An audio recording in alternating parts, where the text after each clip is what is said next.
Hi, everyone. Judge Andrew Napolitano here for Judging Freedom. Today is Thursday, October 27th, 2022. It's 11 o'clock in the morning here in West Texas, where I find myself today. I'm giving a speech to about 400 or 500 students mainly, but townsfolk and faculty and staff as well at San Angelo State University tonight. Due to the courtesy of my friend and former student, Professor Benjamin Powell. Ben is a professor at Texas A&M and runs the Free Market Institute, which is popping up at various universities here in West Texas, and I'm their guest speaker at their annual function tonight. So from West Texas to wherever you are watching Judging Freedom, good day, my friends and viewers.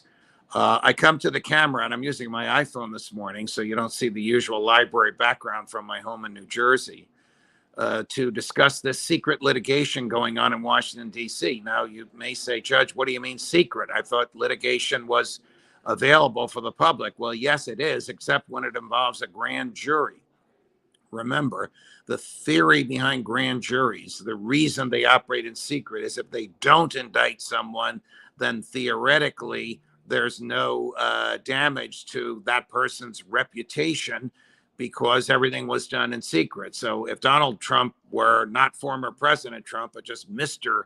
Trump, even if he weren't the media and construction company mogul that he had been before he was president. Stated differently, if the average Joe is being investigated by a grand jury and they decide not to indict him, nobody knows about it. There's no damage to his reputation. That is at least the theory behind keeping grand jury materials secret. But Trump is the former president of the United States. He is the subject of six criminal investigations that we know of. And one of them is being conducted by, or two of them are being conducted by grand juries in Washington, D.C. One of the grand juries is investigating his removal of national defense information documents from the White House to his home in Florida.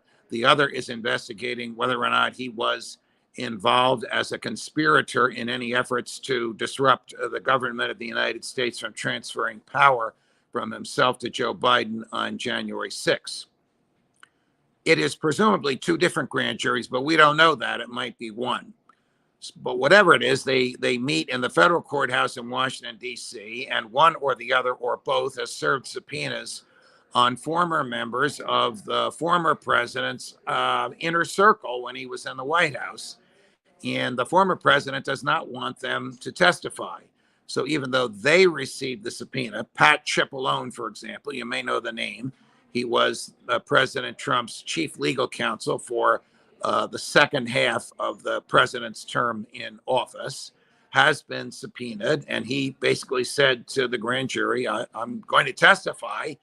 And then Trump's lawyers entered the case and filed a lawsuit seeking to have the subpoena quashed, a fancy word for squashed, meaning that the subpoena wouldn't be valid.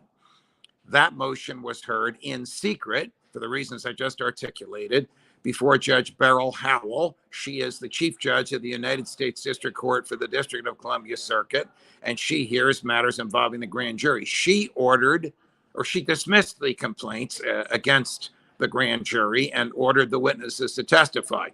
Trump's people appealed to the United States Court of Appeals for the District of Columbia Circuit. That's a three-judge panel that sits in the same courthouse as Judge Howell, same courthouse as the grand juries.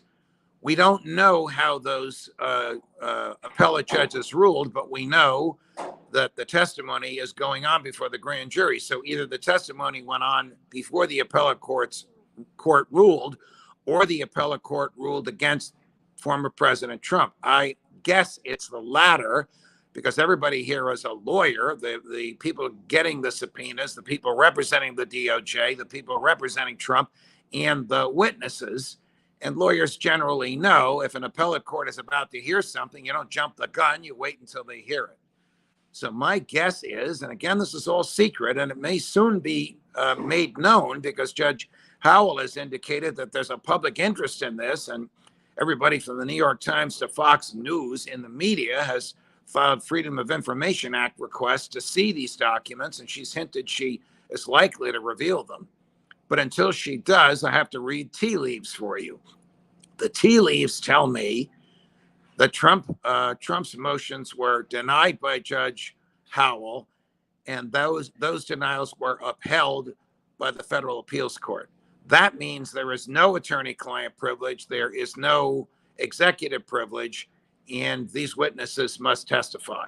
Whatever this is, it's not good news for the former president, and it shows how aggressive the DOJ has become in these two litigations, Mar-a-Lago and January 6th, as they zero in on the former president.